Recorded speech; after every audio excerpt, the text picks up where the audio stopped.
Hello and welcome. Welcome to another episode of the Stock Market Ki Baat MJ ke saath. So guys, sorry there was a slight glitch in the broadcasting software, so we got delayed. Please confirm if you are able to hear my voice.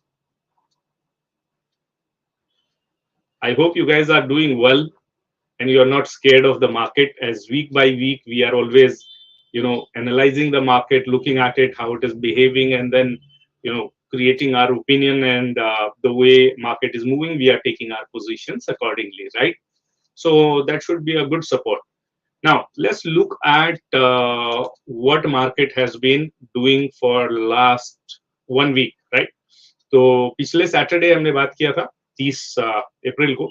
उसके बाद में आज तक मतलब पिछले 7 दिन का अगर पिछले एक हफ्ते की बात करेंगे तो we talking about last 5 trading sessions. You can see gap down. Let me share the chart with you, right? This makes sense, right? Yeah, so this is a gap down here, you could see that, and before that also market made a large candle, large red candle, that's bearish candle, and market has been falling almost entire week. Although previous week we said the market has been consolidating as it was a range bound, and this range was broken somewhere here at 17,000 का जो range था, 16,800 से 17,000 का lower side में जो ये range था, वो रेंज बड़े डिसाइसिवली इस बड़े कैंडल ने तोड़ दिया. And that is what is you need to understand now the market has changed the direction, right? क्योंकि ये जो पोर्शन था ये कंसोलिडेशन का पोर्शन था, ये कंसोलिडेशन का पोर्शन था, ये एक ऑलमोस्ट अगर आप देखेंगे 16,800 से 17,500 की जो एक रेंज थी वो एक कंसोलिडेशन zone था, and market had been hovering in that range not just now but almost a month before, 2 months before, 3-4 months before. So ये जो एक बहुत strong range थी वो range टूट गई, and market at this point of time has absolutely gone into the correction mode. ठीक है, so correction mode में market जा रहा है. We always look at of course again we'll look at what could be the lowest level here, right? So you can see on the downside, if the market comes further down, you might have 16,000. In fact, the lowest point last time was 15,700, right? So market may be heading towards it unless until there is a some or other kind of fuel or a trigger जिसको हम market में बोलते हैं, right? तो as of now market में क्या trigger है, सबसे पहले हम ये चीज को देख लेते हैं, राइट? तो एज ऑफ नाउ अगर हम मार्केट में ट्रिगर्स देखेंगे तो सारे के सारे ट्रिगर्स मार्केट में ज्यादातर ट्रिगर नेगेटिव है, राइट? चलो पहले मार्केट को देखते हैं. तो मार्केट में Nifty as of now has closed at 16,411. अगर लास्ट वीक की बात करें तो 17,100. तो मोटा मोटा अगर हम बात करें तो एक हफ्ते में निफ्टी ने ऑलमोस्ट 500 पॉइंट की गिरावट दिखाई. पिछली बार जब हमने बात की थी तो 17,102 पे निफ्टी बंद हुई थी. अगर मैं all time high which is 18,604 से बात करूं तो market has already fallen from there 2,193 which is रफली अराउंड 12.8%, राइट? और अगर मैं बात करूं यहां से निफ्टी के अपसाइड, तो upside now is interesting, 13.4% upside है. ऐसे ही अगर बैंक निफ्टी की बात करें, bank Nifty has closed somewhere eight 34,591. That is again a similar kind of zone or level breaking. पिछली बार हमने देखा था 36,088 पे बैंक निफ्टी क्लोज हुआ था, बहुत अच्छी सपोर्ट थी वहां पे, और वो सपोर्ट भी वहां पे तोड़ दी. Almost by now the market has come down रफली 7,239 point from all time high of bank Nifty which was at 41,830, right? ना अगर मैं रफली इसको बात करूं तो अगर आप ऊपर से नीचे की तरफ देखोगे तो we are down 13.7%, but upside हमारे पास में ऑलमोस्ट 17.3% की है. So since upside on Nifty and bank Nifty is very interesting and very attractive, should we take the entry? नहीं, अभी हम एंट्री नहीं ले सकते हैं क्योंकि एक रेंज टूटी है और इसकी जो अगली कंसोलिडेशन की रेंज है वहां पे हमको वेट करना पड़ेगा और फिर देखना पड़ेगा कि यहां से मार्केट कब रिवर्सल लेती है, राइट। मे बी एक छोटा बाउंस बैक होगा अगर आपको यहाँ पे एक ट्रेंड लाइन देखने को मिल रही है जो कि मैं आपके लिए वापस शेयर करता हूं। ये ट्रेंड लाइन की बात कर रहा हूं मैं, राइट। तो there are two trend lines, down trend lines, एक ये हाई, उससे नीचे का ये हाई, फिर नीचे का हाई, एक ये ट्रेंड लाइन है। देन उसके बाद में अगर पिछले 20 दिन की 21 दिन की मार्केट देखें तो उसमें भी एक डाउन साइड में ट्रेंड लाइन बनी हुई है। सो जब तक ये ट्रेंड लाइन टूटती नहीं तब तक हम बोल नहीं सकते कि अभी मार्केट बुलिश हो गई। So let's look at what is the next consolidation zone in Nifty, right. तो ये एक जोन दिखाई दे रहा है। Let me draw a you know this, let me take this here, right। तो ये एक let's see, a minute, yeah, no, one minute guys, the chart has become very small, let me expand it first, okay। So this range of 16,000, right, and I'm sorry, not 16,000, काफी नीचे है ये range, yeah, 15,500 से करीब करीब ये 16,000 की 500 point की ये वाली रेंज है जहां पे लास्ट टाइम मार्केट ने कंसोलिडेशन किया था before it took a upside. That's a new support zone. Of course एक यहाँ पे भी इसको डबल बॉटम बनेगी जहां पे 15,600 15,650 के आसपास में इसको एक सपोर्ट यहाँ पे भी मिलने की उम्मीद है। So we will have to look at the triggers available to us as an investor or as a trader. So at this point of time market is in grip of bears, ये just ध्यान में रखें, right। and look for, wait patiently, have enough cash, and if you are in profit in some of the good stocks, part profit आप book कर सकते हैं ताकि आपकी जेब में थोड़ा कैश बना रहे, ठीक है। लॉन्ग साइड की अपॉर्चुनिटी एज ऑफ आप हम नहीं ढूंढ रहे। Now let's look at what are the positive triggers in the market, what are the negative triggers in the market.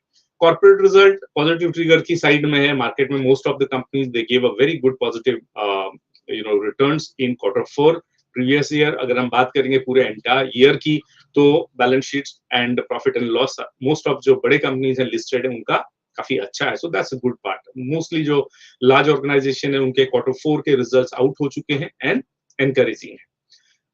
Second, हमने पहले भी बात किया था, GST collection all time high है। आप मंथ के हिसाब से देखो, क्वार्टर के हिसाब से देखो, that is a positive trigger, but that's not working at this point of time. Advance taxes अगर आप देखोगे जो कॉर्पोरेट और इंडिविजुअल एडवांस टैक्स भरते हैं वो भी काफी रिकॉर्ड हाई पे है। डायरेक्ट टैक्स की बात करो वो भी ज्यादा है। एटलीस्ट इंडिया की इकोनॉमी में रिबाउंड हो रहा है। वो अलग बात है कि अभी वापस there are certain constraint, supply chain disrupt हो सकती है, वो हम अगले हाफ में देखेंगे कि जो नेगेटिव ट्रिगर है, राइट। नॉर्मल मॉनसून एक्सपेक्ट किया जा रहा है। सो मेट्रोलॉजिकल डिपार्टमेंट का मानना है कि मॉनसून नॉर्मल होगा और that will give a good trigger to agricultural products which India definitely needs, right. So ये है। दूसरा मेगा आईपीओ हमने बात किया था लास्ट टाइम भी, रिलायंस का, रिलायंस जियो का और रिलायंस रिटेल का। मोटा भाई उसका अनाउंसमेंट कर रहे हैं। एलआईसी का आईपीओ हमने लास्ट टाइम भी बात की थी, 4 से 9 में उसकी डेट है और 902 रुपए से 949 रुपए तक ये प्राइस बैंड रखी हुई है। इसकी लिस्टिंग 17 मई को होने वाली है फ्रेंड्स, और इट्स बीन मोर और less fully subscribed. So that is good part of it because it gives a lot of positive vibe to the not only domestic market players but also to international market players, because ये काफी बड़ा IPO है, right. तो पूरा subscription होने का मतलब है there is a good liquidity available in the market. So that's good news about the market. But what is not working in favor of the market is last 21 days market has been in a downtrend, right। एक के बाद एक down गया है, consolidation के phase से भी निकल गया है और फर्दर डाउन साइड में गया। वोलेटिलिटी काफी ज्यादा है। एक दिन में निफ्टी 250-300 पॉइंट मूव कर जा रही विदाउट अ लाइक, एक तो ये था ठीक है कोई सडनली बड़ा ट्रिगर आया उसके वजह से निफ्टी 200 300 400 पॉइंट नीचे गई, बट यहाँ कोई ऐसा बड़ा ट्रिगर नहीं है सडनली क्योंकि यूएस के मार्केट डाउन है या सिंगापुर निफ्टी डाउन है इसकी वजह से ये मार्केट में कुछ भी हो जा रहा है, right? So that one needs to understand that, so you need to be stock specific here. SGX Nifty की बात करें फ्रेंड्स, तो फ्राइडे को एसजीएक्स निफ्टी का जो फ्यूचर है हमारा वहां पे ट्रेड होता है सिंगापुर में, that is again dollar trade है वो, एंड मोस्टली एफआईआईस ट्रेड करते हैं उसको। सो 16,364 पे क्लोज हुआ है, जबकि निफ्टी का future in India had closed 55 points above than that on Friday, right? तो फ्राइडे रात 11 साढ़े 11 बजे तक निफ्टी सिंगापुर में ट्रेड हो रही थी, तो ऑलमोस्ट 55 पॉइंट्स डाउन है। So that means when Monday market opens you may expect negative opening, right? A little gap down or or flattish kind of opening based upon input from Singapore Nifty, right? अच्छा, last time हमने बात की थी the markets were above than 200 days exponential moving average. Unfortunately, that moving average, which is supposed to be long-term trend line, that has also been broken. So I've been saying that the market is gone in the grips of bears, right? So ये एक चीज हो गई है। पिछली बार जो 200 days का exponential moving average था वो 16,983 पे था। Now it has come down to 16,958. That means what? कि जो मूविंग एवरेज है वो भी अभी डाउन साइड के स्लोप में चल रहे हैं। ये भी एक देखने की चीज होती है as a technical analysis, right? US markets have been very very weak now. Friday also there was a good fall in 2.5% का डाउ जोन्स में, एसएनपी में और नैस्डैक में। Of course Friday end of the day थोड़ा बहुत recovery हुई है markets में, but still markets closed in red, so that you need to see उसका impact हमको मंडे को देखना पड़ेगा। and all the US and international markets are below 200 days EMA. That means जब भी मार्केट 200 डेज के मूविंग एवरेज के ऊपर होती है, एक्सपोनेंशियल मूविंग एवरेज के ऊपर, हम कहते हैं कि भाई ये मार्केट बुलिश है, राइट? चाहे वो 50 दिन के मूविंग एवरेज के 100 डेज के मूविंग एवरेज के नीचे भी चली आए हो, लेकिन जैसे ही 200 डेज के एक्सपोनेंशियल मूविंग एवरेज के नीचे आ जाती है तो हम कहते हैं ये बेरिश हो चुकी है। This is one way of taking a cue from the trend. So those of you who do not understand moving averages, हमने हमारे YouTube में एक वीडियो बनाई हुई है टेक्निकल एनालिसिस सीरीज में, आप वहां पे जाके वो 26 मिनट्स की वीडियो है which you can see and understand how the moving averages work in the market, वो आपके एजुकेशन में काम आएगी। Now Russian Ukraine war 2.5 month से ज्यादा चला गया। अगेन अब ये तो नहीं बोल सकती कि वो ट्रिगर है, बट द नेगेटिविटी तो डेफिनेटली वो बनी हुई है, right? And not only in Russia or Ukraine or that territory, but apart from that, Europe as well as across Europe, you can say that महंगाई काफी बढ़ गई, इन्फ्लेशन काफी बढ़ गया। On top of that, अभी चाइना में lockdown हो गया बहुत सारी जगहों पे, राइट? तो ये वो जगह जो ऑलमोस्ट 30% के आसपास में जहाँ पे प्रोडक्शन होती है और यहाँ से एक्सपोर्ट किया जाता है, उसका एक बड़ा हिस्सा भी ब्लॉक हो गया है। तो उसका डेफिनेटली एक 10 to 15% हमारे ऊपर भी इम्पैक्ट पड़ना है। तो high oil prices of course market को ड्रैग कर रहे हैं। लास्ट वीक जब हमने बात की थी तो oil brent crude was at $106.5, जबकि अभी ये जो है that is at 100 and I think 112-13 के आसपास में मैंने देखा था। गोल्ड प्राइस सरप्राइजिंगली जनरली जब मार्केट नीचे आती गोल्ड प्राइस ऊपर जाती है। मैं पिछले 4 हफ्ते से देख रहा हूँ कि गोल्ड की प्राइस थोड़ा थोड़ा करके नीचे आ रही है, राइट? तो 4 weeks before it was 54,730 rupees per 10 grams. Now it is at 32,280. So मेरे ख्याल से अगर मार्केट थोड़ा और नीचे जाएगी तो गोल्ड की प्राइस यहाँ से शूट करनी चाहिए अपसाइड में, राइट? और नेगेटिव ट्रिगर क्या है? मिस्टर जेरम पॉवेल जो कि फेडरल बैंक के चेयरमैन है यूएस में, उन्होंने ऑलरेडी 50 बीपीएस से बेसिक पॉइंट से मतलब 0.5% का इंटरेस्ट बढ़ा दिया है और it is expected maybe that this can go up to 1.5, right, in coming future. So that is also a fair. Generally क्या होता है जब भी यूएस में इंटरेस्ट रेट बढ़ाए जाते हैं तो जो हमारे एफआईज हैं या जो वहाँ के इन्वेस्टर्स हैं या पे एफपीआईज हैं वो यहाँ से पैसा विड्रॉ करते हैं क्योंकि उनके पास में ऑल्टरनेटिव एसेट अभी अवेलेबल है उनके खुद के कंट्री में, राइट? तो ये एक चीज है। और यूएस में ऑफ कोर्स 40 इयर्स हाई पे है inflation. So that is a matter of concern. RBI ने लास्ट वीक में सडनली 40 बीपीएस से इंटरेस्ट रेट बढ़ा दी. नाउ ये जनरली आरबीआई की बाई मंथली पॉलिसी होती है जिसको एमपीसी कहते हैं हम, राइट. तो उसमें अनाउंसमेंट होता था तो एक शायद नॉर्मल बात थी क्योंकि इंटरेस्ट रेट हर जगह बढ़ाया जा रहा है, लेकिन आरबीआई ने ये सडनली मीटिंग किया और अनाउंसमेंट कर दिया. And post that we saw the huge red candle, right. So ये भी एक नेगेटिव है क्योंकि अगर of course I mean RBI की मजबूरी, इन्फ्लेशन को अगर कंट्रोल करना है तो इंटरेस्ट रेट उनको बढ़ाने पड़ेंगे, बट सेम टाइम ये सडन जो सरप्राइजेस आते हैं ना, वो मार्केट कैन एक्सेप्ट सर्टेनिटी, चाहे पॉजिटिव हो चाहे नेगेटिव हो, लेकिन जो अनसर्टेनिटी एंड सरप्राइजेस होते हैं मार्केट डाइजेस्ट नहीं कर पाती है. तो that is also reflected in last weeks down side of the market, right. और what else yeah, so palm oil के challenges चल ही रहे हैं हमारे.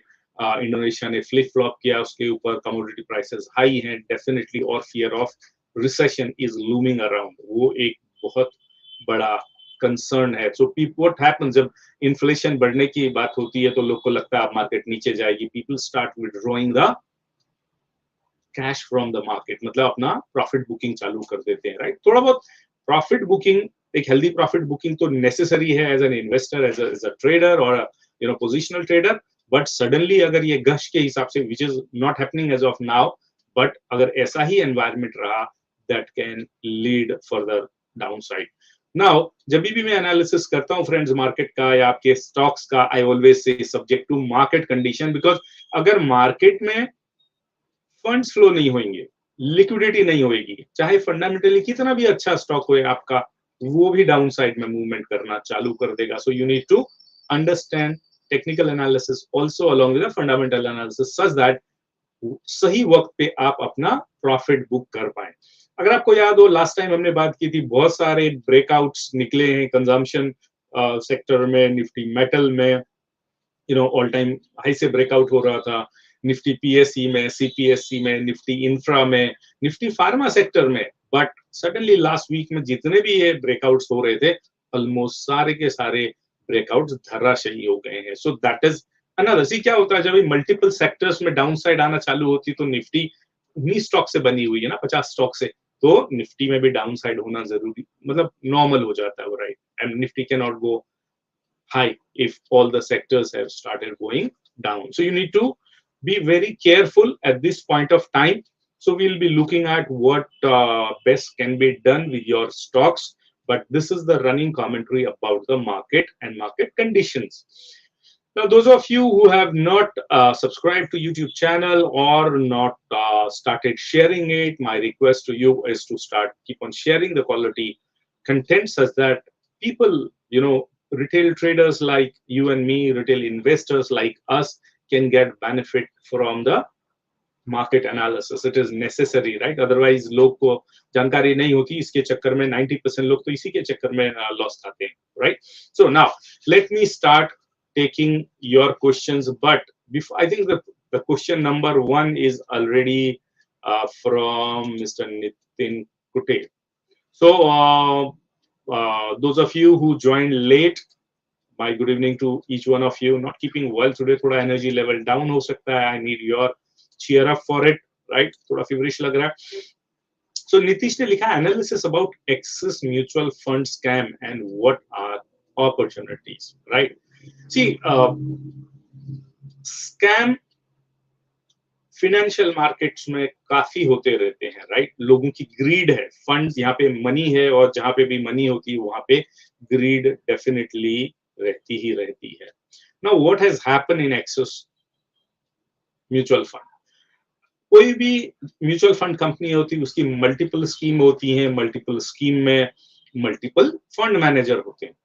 तो ये फंड मैनेजर का क्या काम होता है कि वो जो फंड है जिस भी थीम का होएगा. Now some funds could be debt fund, some funds could be equity fund, some could be hybrid funds, some funds could be large cap funds, some funds could be small caps or mid cap, और इन cap के हिसाब से भी hybrid हो सकते हैं. तो ये फंड मैनेजर का काम है एनालिसिस करना और अपने फंड को राइट जगह पे इन्वेस्ट करना. Very simple logic, right? For that, they are paid salary, and we as a mutual fund investor, we pay expense to them, right? हम commission देते हैं उसका, या जिसको हम expense ratio के हिसाब से measure करते हैं. तो what has happened in Axis Bank mutual fund, right? Axis mutual fund में क्या हुआ, उनके जो 2 फंड मैनेजर हैं उनके ऊपर इनसाइड ट्रेडिंग के इल्जाम है. मतलब उन्होंने क्या किया है कि फंड के जो सेलेक्टिव स्टॉक है उनमें इन्वेस्ट करने से पहले ये न्यूज बाहर दे दी, राइट? अभी बाहर किसको दे सकते हैं? अपने दोस्तों को दे सकते हैं, रिश्तेदार को दे सकते हैं, अपने भाइयों को दे सकते हैं, फ्रेंड्स को दे सकते हैं, राइट? और उसको खुद भी यूज कर सकते हैं. तो होता क्या है कि सपोज करो इनको रिलायंस में एंट्री लेनी थी. जनरली ये जो म्यूचुअल फंड है ये छोटे मोटे अमाउंट में नहीं खरीदते, ये आप बड़े अमाउंट्स में खरीदते हैं, right? It could be 100 crore, 1000 crore, 2000 crore, it could be big amount, जिससे कि मार्केट में बड़ी मूवमेंट आ जाती है. सो लेट अस से इन 2 फंड मैनेजर को पहले से मालूम था कि भाई हमको ये फंड ये स्टॉक्स में इन्वेस्टमेंट करनी, तो इन्होंने ये न्यूज बाहर दी और खुद भी उस न्यूज के बेसिस पे ट्रेड की, जो कि इनसाइड ट्रेडर के हिसाब से रॉन्ग माना जाता है, इट्स अ क्राइम. तो इन्होंने वो की और उसी के बेसिस पे वो चीज जो है सेबी ने भी पकड़ी, वो चीज आई थिंक ये 3-4 महीने से हो रहा था, और उसी के बेसिस पे इनको अपनी सेवाओं से निलंबित कर दिया गया है, मतलब उनको सस्पेंड कर दिया गया है. अगर हम कॉर्पोरेट लैंग्वेज में बोले तो उनको लॉन्ग लीव पे भेज दिया गया है ताकि इंक्वायरी, फॉरेंसिक इंक्वायरी हो सके, वो चल रही है ना. इसका इंपैक्ट क्या होगा फ्रेंड्स? देखो, आपके म्यूचुअल फंड में इसका कोई खास इंपैक्ट नहीं है. एक चीज तो हुई कि इन्होंने महंगे पे खरीदा वो स्टॉक, उसका इंपैक्ट जो होना था वो हो गया. बट ऐसा नहीं है कि ये वहां से पैसा निकाल के भाग सकते, वो उनके हाथ में नहीं है. बट ये क्या कर सकते हैं कि खुद ट्रेड करेंगे कम प्राइस पे, और जब म्यूचुअल फंड ने खरीदना चालू किया, प्राइस ऊपर गई, इन्होंने अपने स्टॉक बेच दिए, प्रॉफिट कमा लिया, right? I think they are owning close to 500 crores, so that's the money they have earned from this kind of wrong means. So that is the scam. But as an investor, आपको और मेरे को इसमें ज्यादा concern नहीं होना चाहिए, worry नहीं होनी चाहिए. Don't lose your sleep over it. दूसरा, Axis mutual fund is a very large mutual fund, अच्छा सक्सेसफुल म्यूचुअल फंड है, और एक्सिस ग्रुप इसको, अब देखो, जो डिफेम होना था वो तो हो गया, लेकिन आपको डैमेज नहीं होने देगा, ठीक है? तो एनएवी, जब आपने अगर इन बिटवीन खरीदा होगा तो एनएवी जो है थोड़ा ज्यादा एनएवी पे आपने खरीदा होगा, मतलब कम यूनिट मिली होंगी अगर आपने इस दौरान खरीदा. अगर आप रेगुलर सिप लगा रहे हो तो कुछ खास फर्क नहीं पड़ेगा. Okay, so that's about Axis mutual fund. As for opportunities are concerned, there is no opportunity in that. It's just another financial scam. ठीक है? नेक्स्ट क्वेश्चन हम लेते हैं, support and resistance level on daily chart of Eris life sciences. Okay, no, Eric life science.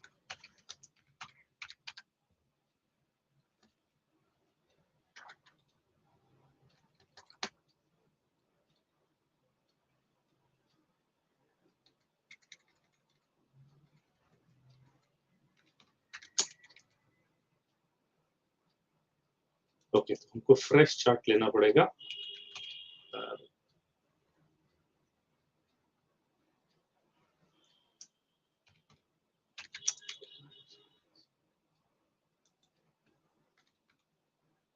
Let's take this chart.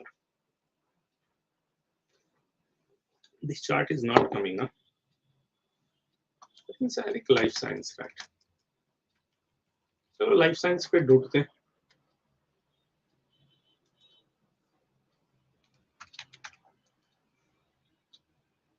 हुई क्या search हमारी?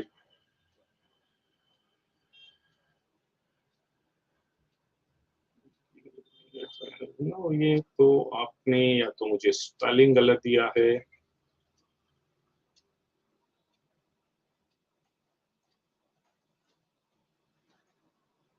Which life science you are searching for? Let me know. Let me see from the screening software. Eris life science,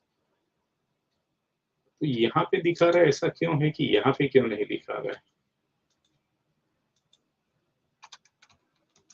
Eris life science, है ना? यहाँ तो दिखाना चाहिए ना, तभी सपोर्ट लेवल हम, हाँ ना, इट्स ओके, खाली एरिस के नाम पे है।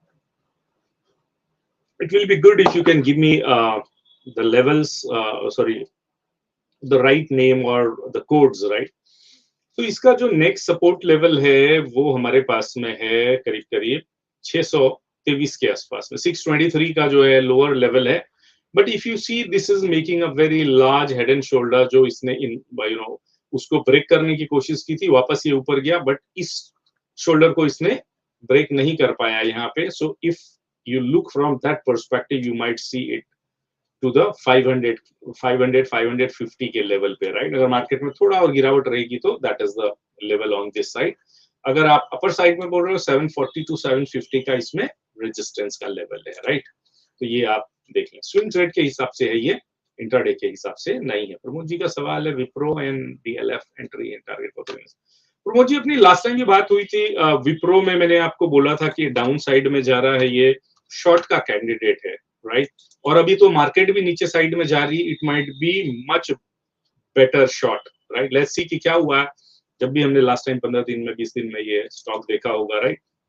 तो मैंने आपको ये कहा था कि ये डबल टॉप बना रहा है यहाँ पे, और इसका टारगेट जो हमने दिया था 460 का, तो I am still firm on that 460 का टारगेट, जो कि हमारा इमीडिएट टारगेट है। उसके नीचे अगर आप बोलोगे 3 महीने का टारगेट, देखो 3 महीना for swing trade is a very long target, इतना हम ज्यादा दूर तक नहीं दे सकते, बट लोअर साइड में ऑलमोस्ट 400 तक ये जा सकता है। तो इसमें क्या करिए कि आप शॉर्ट पोजीशन लीजिए फ्यूचर्स में, और आपका स्टॉप लॉस करीब करीब 520 के आसपास में है, 515 के आसपास में आप स्टॉप लॉस लगा के इसको ट्रेल कर सकते हैं। लेकिन फ्यूचर में प्रॉब्लम क्या है कि आप स्टॉप लॉस को कंटिन्यू नहीं कर सकते automatically next day. So morning you have to be very careful, क्योंकि मार्केट सडनली ऑपोजिट डायरेक्शन में चल गई तो you will be in panic, but down side है इसमें, ठीक है? डीएलएफ का देखते हैं, डीएलएफ का मैंने बीच में देखा नहीं। डीएलएफ मैंने काफी दिनों पहले देखा था डीएलएफ, राइट? अभी मुझे याद भी नहीं है कि डीएलएफ में शॉर्ट पोजीशन थी कि लॉन्ग पोजीशन थी, but definitely real estate is also seeing the downside, right? तो डीएलएफ में आपका 300 का लेवल है, 300 से 310 315 तक का पहला लेवल है, आपको डाउन साइड में ही है। ये एक अच्छा सपोर्ट है यहाँ पे 300 से 310 का, तो इसमें भी आप डाउन साइड में ही ट्रेड करें। और Nifty reality is also on the down side eight this point of time, right? Sorry, I forgot to share the chart with you, right? Let me share that. Okay. Joseph साहब का सवाल है Gokul Das export. Okay, let's see Gokul Das के,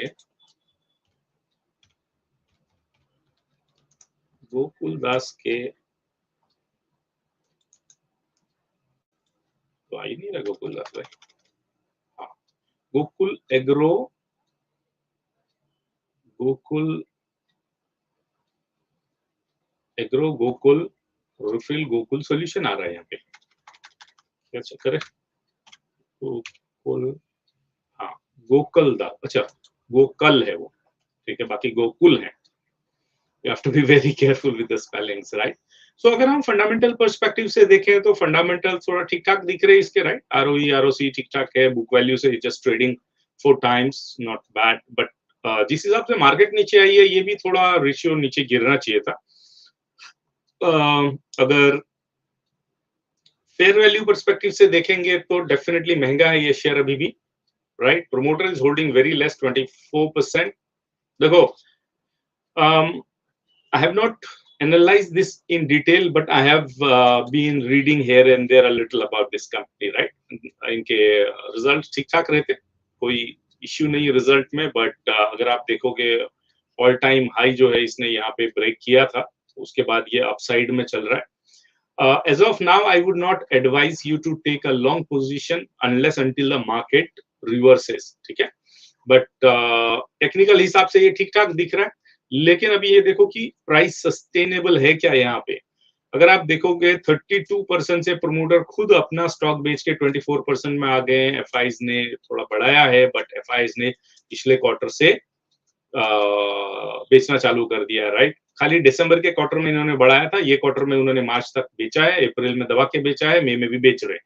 DIs ने 5% था, 27% किया। कुछ तो डीआईज के पास में खबर है, पब्लिक ने कम किया है 37, बट स्टिल पब्लिक के पास में काफी अच्छा खासा शेयर है, जो कि सस्टेनेंस के हिसाब से थोड़ा चैलेंज है। तो आई वुड सजेस्ट कि आप वेट करें, इसको करेक्शन के मोड में आने दें। थोड़ा बहुत तो करेक्शन इसमें भी बनेगा। अगर मैं बात करूं तो ये लेवल पे भी अगर आता है आपको 353 60 के आसपास में, एक बार ये लेवल को रिटेस्ट करने के लिए जब आएगा, तो तब आप मेरे ख्याल से यहाँ पे खरीदेंगे, तो थोड़ा आपके पास में सेफ्टी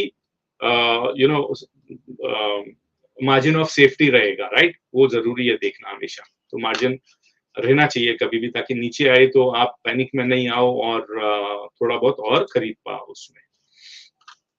सोनिया जी का सवाल है NCL industries. Let's see NCL का चार्ट देखते हैं। NCL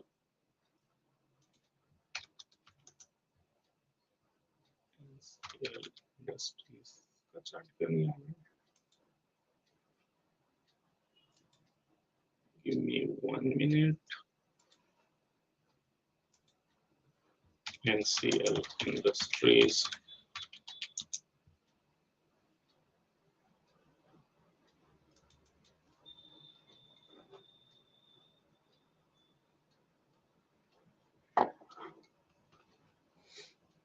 Okay, so NCL down side में है एज ऑफ नाउ, राइट। और लॉन्ग जाने का इसमें कोई मतलब नहीं है। अगर आप देखोगे प्योर डाउन ट्रेंड बना हुआ है, इसको सपोर्ट मिलेगा जहां पे ये खड़ी है, और 170 से 175 के बीच में ये वापस से आ सकता है। This will be a zone where you can buy it a little. यहां से आप बाइंग स्टार्ट कर सकते हैं। अगर आप एनसीएल के फंडामेंटल्स देखेंगे, राइट, तो इसका बिजनेस क्या है, सीमेंट वगैरह है,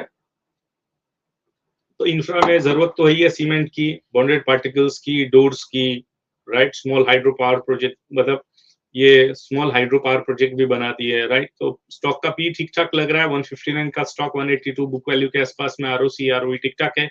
ओपीएम बहुत अच्छा है, 16% का इसमें, सेल्स पॉजिटिव में है, 5 साल की भी, 10 साल की, और प्रॉफिट भी है, राइट। प्रोमोटर ने ऑलमोस्ट 1% खरीदा है यहाँ पे, जो कि अच्छी बात है। अगर आप बात करेंगे इसके फिनेंशियल की, फिनेंशियल ठीक ठाक दिख रहे, और अगर बात करेंगे इसके फेयर वैल्यू की, तो ऑलमोस्ट 450 रुपए के आसपास की इसकी फेयर वैल्यू है। Now should you by it immediately? अगर आप ये चार्ट देख रहे हो, तो इस चार्ट में डाउन साइड दिख रही है यहाँ पे भी, और फर्दर डाउन साइड मुझे दिखाई दे रही है, right.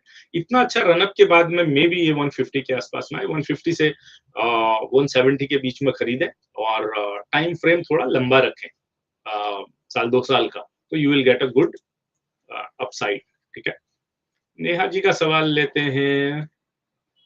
Schaeffler India all time high, any views on? नहीं, ये कंपनी मैंने अभी तक नहीं देखी है, इसका एनालिसिस नहीं किया है। Let me look at it, ठीक है। करती क्या है? Manufacturing and distribution of high precision rollers and ball bearings, engine systems, transmission components, chassis applications, clutch systems related to machine building manufacturing activities, right?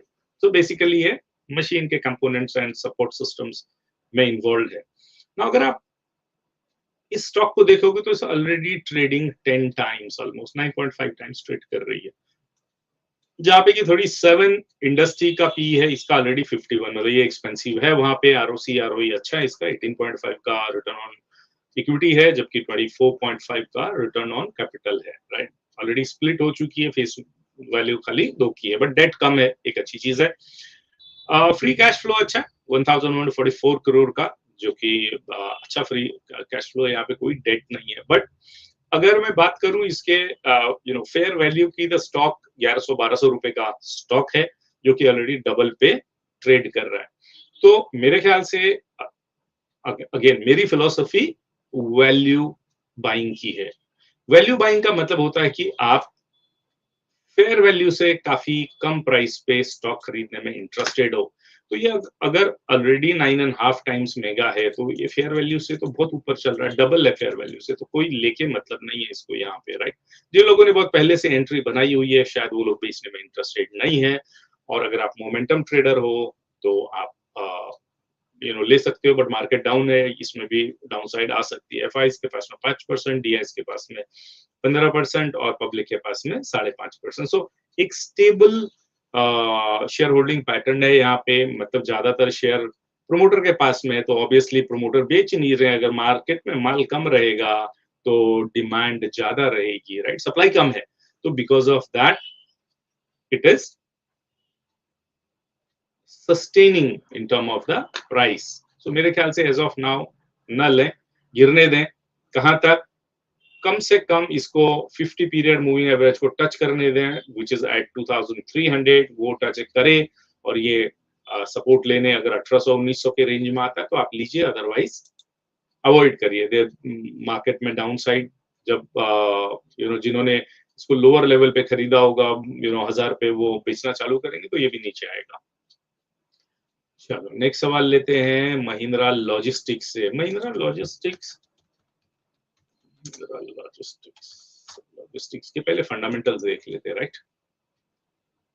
तो Mahindra logistics 82 का, तो 5-6 times trade हो रहा है, राइट। 92 का स्टॉक पी, अगर हमेशा हमेशा देखें इंडस्ट्री का पी क्या है और ये स्टॉक का पी क्या है, तो ज्यादा एक्सपेंसिव स्टॉक में एंट्री न करें। आरओसी आरओई 6 और 8 है रेस्पेक्टिवली। प्रॉफिट 5 साल का माइनस में है, कोई मीनिंग नहीं है। 10 साल का तो डेटा नहीं है। Promoter is holding only 58.2%। Promoter बेच नहीं रहा, अच्छी बात है। फ्री कैश फ्लो 392 करोड़ है, which is 10%, in fact more than 10% of the market cap, which is a good this thing.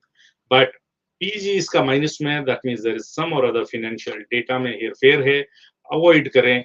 और डेट भी अच्छा खासा है, लॉजिस्टिक कंपनी में इतना बड़ा डेट 0.68 का नहीं होना चाहिए है। डिविडेंड थोड़ा बहुत देती है, ऑल टाइम हाई इसका 821 था, शायद that might be attracting you, but as of now market is also on down side, so avoid करें। और वैसे भी यहाँ पे देखो बहुत पहले इसने गोल्डन डेथ क्रॉस बनाया था यहाँ पे, राइट, डेथ क्रॉस 426 पे डेथ क्रॉस बनाया था। डाउन साइड में अगर आप देखोगे तो काफी डाउन है यहाँ पे। देखो पहला तो ये लेवल सस्टेन करना चाहिए 475 का, मेरे ख्याल से ये 446 और मे बी 400 के आसपास में ये एक, ये डाउन साइड में अगर मार्केट 7-8% और गिरती तो ये वो जोन को देखने के लिए जरूर जाएगा, राइट। शेयर होल्डिंग पैटर्न 20% है। एफआईज ऑफ कोर्स एफआईज ने बेचा 1-2%, that's not a big deal. DIs के पास में, डीआईज ने भी थोड़ा बढ़ाया है, और यहाँ पे पब्लिक बड़ी लॉयल है, 10% से ऑलमोस्ट 10% में बैठी हुई है, ठीक है। सो बहुत ठीक है, ठीक ठाक स्टॉक है, ऐसा नहीं बोल सकते कि भाई ये गिरते हुए मार्केट में भी ऊपर जाएगा। सो ये चीज का हमेशा ख्याल रखें। प्रमोद जी का है your views on V Guard and BF utilities. V Guard, तो देखते हैं वी गार्ड।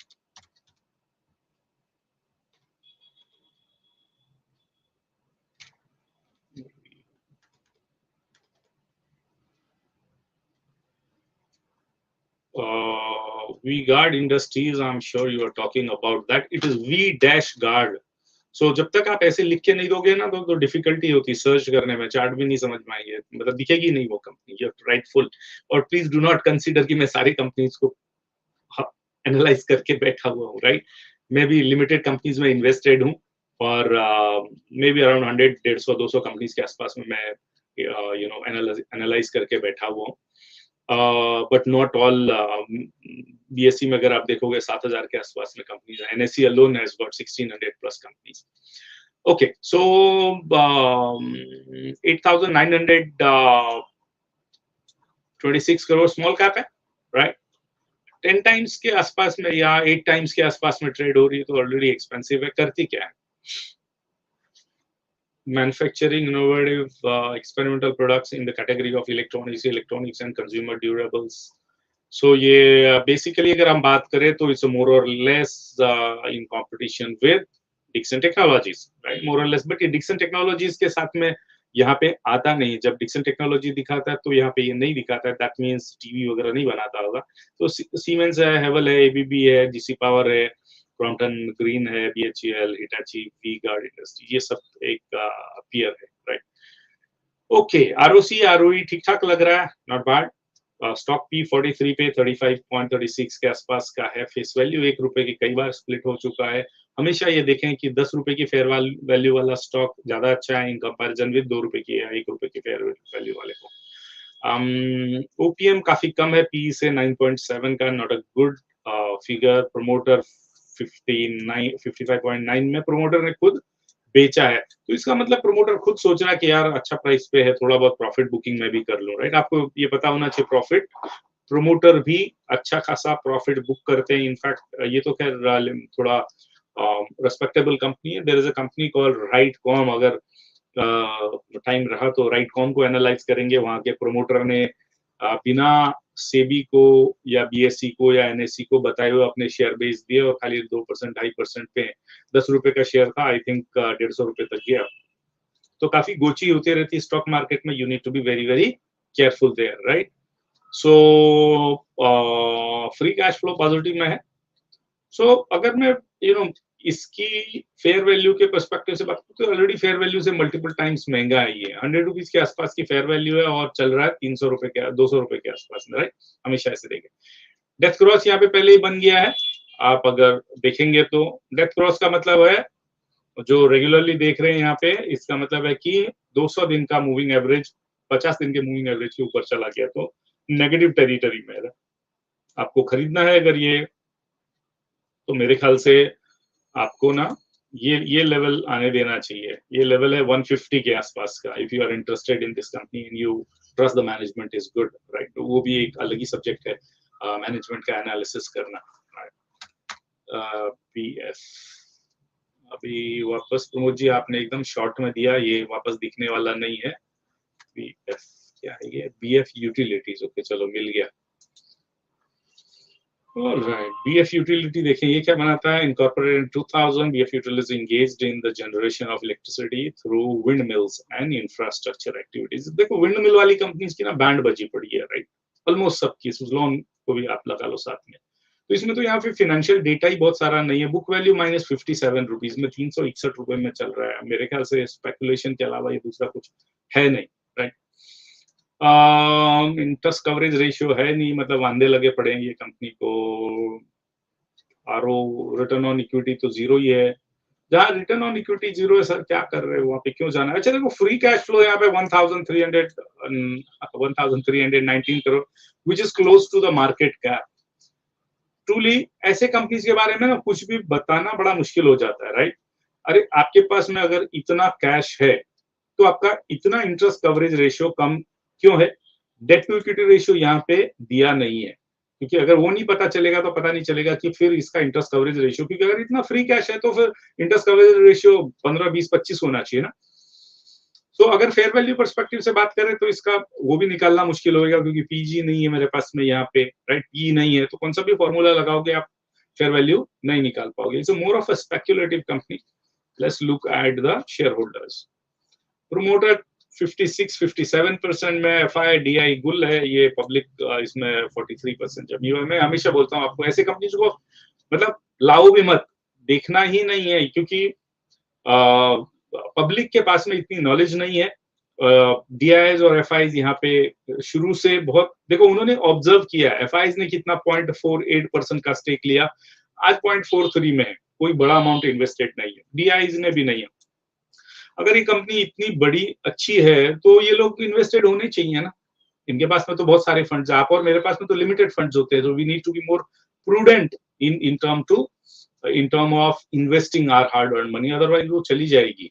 मैं आपको ना एक ब्राइट कॉम दिखाता हूँ कि यहाँ पे कैसे फ्रॉड होते हैं, कैसे मैनिपुलेशंस होते हैं। ठीक है, ये ब्राइट कॉम है। अभी आप देखें, प्रोमोटर इज होल्डिंग 18.3% दिखा रहा है। Promoter is changing regularly, minus करते जा रहा है, राइट। 19 रुपए का स्टॉक है, 150 तक 123 तक गया था, राइट। इसी बीच में प्रोमोटर ने अपना स्टॉक निकाला। आरओसी आरओई बहुत बढ़िया डेटा दिखा रहा है, राइट। स्टॉक का पी 16.3% का है। प्लेज है 4.73% की, राइट। दूसरा अगर आप देखोगे प्रॉफिट ठीक ठाक दिखा रहा है और सेल्स भी ठीक ठाक दिखा रहा है। अच्छा, फ्री कैश फ्लो भी दिखा रहा है 13,000, मतलब मिड साइज की कंपनी है, 239। मिस्टर रेड्डी की कंपनी है ये, from I think Telangana, right. So काफी यहाँ पे ना इश्यूज होते रहते हैं। अच्छा चलो, अभी इसका आप देखो शेयर होल्डिंग पैटर्न देखो, 39 था, 18% हो गया इनका, और FI का 7% था, 12 हो गया है। क्या हुआ है आई डोंट नो, ये FI में इनका ही कोई मॉरिशस की कंपनी होगी, देखना। इसने लिया है वो दिख नहीं रहा ज्यादा, ठीक है, ये 7, 8, 10% के आसपास में है। नेविगेटिव इमेजिंग मार्केट फंड, ओके, किसी फंड ने लगाया है, तो फंड वाले ये लगता है एक्सिस बैंक के जैसे फंड वाले हैं, ये पैसा लेके लगा दिया लगता है, एक्सिस म्यूचुअल फंड जैसे, राइट। DI के पास में पूरी खबर है, तो DI 0 पे है, और ये पब्लिक है, जो कि 51 पर 53 54% से लेके 69 70%।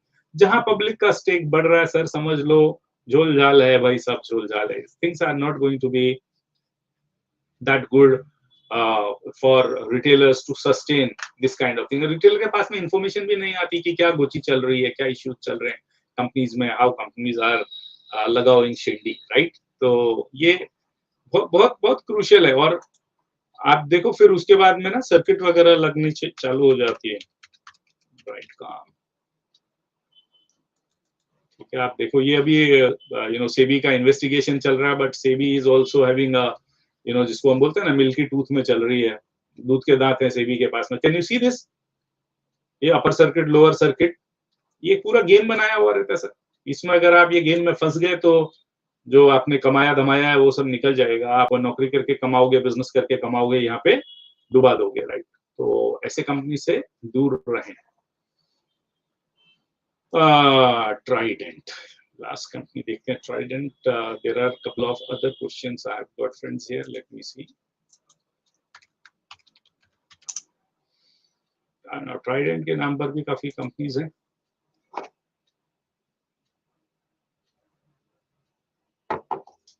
या बात लेने, ठीक है, मैंने आपको अगर याद हो तो आई थिंक ऑलमोस्ट 1-1.5 महीने पहले मैंने बोला था कि जो कॉटन वाले कंपनीज हैं वहां पे जो अपसाइड आनी थी, मेरे ख्याल से वो आ गई है, ये मेरा मानना था, ठीक है। तो इसके लिए मैं जो कॉटन और टेक्सटाइल इंडस्ट्रीज थे वहां से मैं निकल गया। अभी लेट्स सी, देखते हैं ना। राइट एंड यहाँ पर तो नहीं दिखा रहा है, मैं आपको right and limited, right.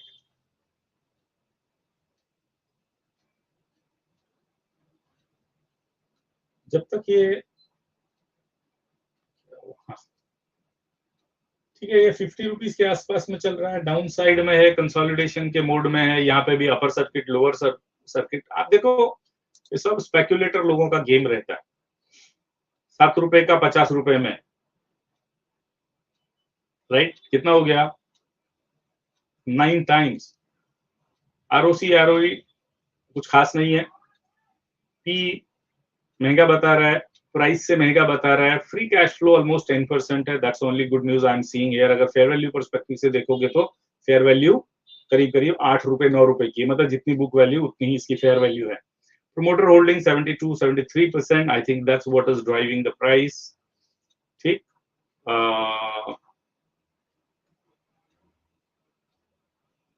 Now आप जाओ यहाँ पे शेयर होल्डिंग पैटर्न, ठीक है। 71 से बढ़ गया थोड़ा, 2019 में 71 था, उन्होंने बढ़ा दिया है। FI 2% है, 3% है, DI 0 है ऑलमोस्ट। गवर्नमेंट गवर्नमेंट कौन सी गवर्नमेंट है, investor education and protection fund, ये कोई तो फंड ने पैसा लगा दिया है 1.87, पता नहीं किस हिसाब से। पब्लिक देखो यहाँ पे 20% 25% यहाँ पे पब्लिक बैठी पड़ी 20%। तो ये टेक्सटाइल इंडस्ट्री का स्टॉक है, डाउन साइड में टेक्सटाइल इंडस्ट्री। आपको मैं यहाँ पे दिखाता हूँ एक स्टॉक जहां से मैं निकल गया बाहर, सच दैट आपको ये समझे। VTL, वर्धमान टेक्सटाइल में आपको उसके फंडामेंटल दिखाऊंगा, देन यू वुड से जब ये स्प्लिट हुआ था तभी मैंने इसको आई थिंक 27-2800 रुपीज के आसपास में इसको मैंने सेल किया था, right. Now see the changes, right. I've been invested for almost 4-5 years, multiple times multi-x हमने इसमें कमाया, और जैसे ये ऑलमोस्ट स्प्लिट होने को आया था, that was the time I said sell it out, right. 28-20, so उसके बाद में वो टॉप था। Fortunately I could exit at the top. Generally हमेशा नहीं होता ऐसा, मैं थोड़ा थोड़ा करके स्टॉक बेचते जाता हूँ, राइट। फिर उसने एक इन्वर्टेड फ्लैग बनाया, ये फ्लैग कंप्लीट हो गया अभी यहाँ पे। Now, if you look at 325, that means अगर मैं इसका भी 5 टाइम्स करूँ ना अभी, तो भी ये 1300-1400 रुपए का स्टॉक बना हुआ है। जब भी हमने एंट्री ली थी 1100-1200 रुपए में एंट्री ली थी 3-4 साल पहले, और मोर देन 2.5 टाइम्स इसने हमको रिटर्न दिया। और ये सारे टेक्सटाइल इंडस्ट्रीज का अगर आप देखोगे, ये सार है। अगर इसकी फंडामेंटल्स देखें हम, बड़ी अच्छी फंडामेंटल्स हुआ करती थी वर्धमान की, ठीक है। तो टाइम पे निकलना बहुत जरूरी है स्टॉक से। डोंट लुक एट कि 25 रुपए का स्टॉक, 50 रुपए का stock, look at what are the fundamentals. Now book value 250 रुपए की है, 386 में ट्रेड हो रहा है, विच is not even 1.5 times, right. तो स्टॉक का पी देखेंगे, 7-7.5 के पी पे चल रहा है, जबकि इंडस्ट्री का 12.8 है, तो दैट वे गुड, राइट। अगर आप इसकी फेयर वैल्यू के पर्सपेक्टिव से भी बात करेंगे, तो इसकी फेयर वैल्यू नहीं तो 1300-1400 और 1500 रुपए है एज ऑफ नाउ, ठीक है। वो हिसाब से ये ठीक ठाक है। अगर प्रोमोटर होल्डिंग देखोगे तो 63% है, प्रोमोटर ने बेचा है, देखो। सो अपने को ये इंफॉर्मेशन बहुत इंपॉर्टेंट है। प्रोमोटर कब बेचता है? जब उसको लगता है कि भाई अभी इधर से फटक से ऊपर नहीं जाएगा, let me sell, profit book करूं, उसके बाद में नीचे और खरीद लूंगा। मे भी थोड़ा और गिरेगा, उसके बाद में प्रोमोटर अपना वापस से शेयर, अगर उसको ज्यादा चाहिए तो वो लेना चालू करेगा। अदरवाइज कंपनी में देखो डेट बड़ा कम है, 0.24%, which is fairly good. Interest coverage ratio 21, तो कैश रिच कंपनी है। 11,000 करोड़ प्लस की कंपनी है, it means it's mid cap company. 618 crore का इनके पास में फ्री कैश फ्लो है। So that way not a bad idea to invest in, but will I invest right now? No, I will not. I'll wait further falls and market का reversal. तो यहाँ पे भी अगर आप देखोगे, आपके हमेशा शेयर होल्डिंग पैटर्न देखो, प्रोमोटर 62.15, 62.93, एफआईज यहाँ पे 7.39 थे, एफआईज बने हुए हैं 8.28%, राइट। डीआईज 20% थे, 16%, 16.5% है, मतलब डीआईज ने भी थोड़ा फार प्रॉफिट बुक किया है, एफआईज ने भी थोड़ा बहुत प्रॉफिट बुक किया ये क्वार्टर में और ये महीने में। पब्लिक देखोगे 10% थी, 11%। ये स्टेबल है, इसका स्ट्रक्चर स्टेबल है। सो जो भी फॉल आ रहा है यहाँ पे, वो सिर्फ इसके लिए आ रहा है कि प्रॉफिट बुकिंग हो रही, जेन्युइन फॉल है वो। तो ऐसे स्टॉक को देखिए जहां पे कि आपको एक स्टोरी पे विश्वास हुए। वर्धमान ग्रुप की है ये, दिल्ली, आई थिंक दिल्ली की कंपनी है ये, और हमने एक टाइम 4-5 साल पहले इनकी ड्यू डिलिजेंस की थी मैनेजमेंट की, तो management is also fairly good. तो वो हिसाब से ये कंपनी मैंने चूज की थी इन्वेस्टमेंट के लिए। That's why I could hold for almost 3.5 to 4 years, right? So I hope, friends, you are able to get the sense of what the market is doing, how to play out in this market, and how to safeguard your interest. देखो, अगर मूल रहेगी ना तो आप कभी भी investment कर दोगे। गलत कंपनी में इन्वेस्ट करोगे तो मूल निकल जाएगी, तो फिर अगर मूल ही नहीं रहेगी, राइट, तो फिर इन्वेस्ट क्या करोगे? हमेशा इस चीज का ध्यान रखें। Understand that retailers have got limited resources, limited पैसा है उनके पास में, तो उनको बड़ा इंपॉर्टेंट है ये चीज को देखना, right. So once again we look at Nifty as well as bank Nifty, and both are looking weak at this point of time. थोड़ा डाउन साइड और दिख सकती है आपको, यहाँ पे एक बाउंस आ सकता है छोटा सा 200-250 पॉइंट का, बट वहां से down trend continues. So be careful, लालच में मत आए, टिप्स वगैरह न लें। अपनी हेल्थ और अपनी वेल्थ दोनों का ख्याल रखना आपकी जिम्मेदारी है, right. So thank you and have a wonderful weekend with this. I hope your queries are answered. Do write on our social media pages. Do share this video with your friends and family members who can also be benefited, from quality knowledge. Thank you. Good night. Have a wonderful weekend ahead, friends.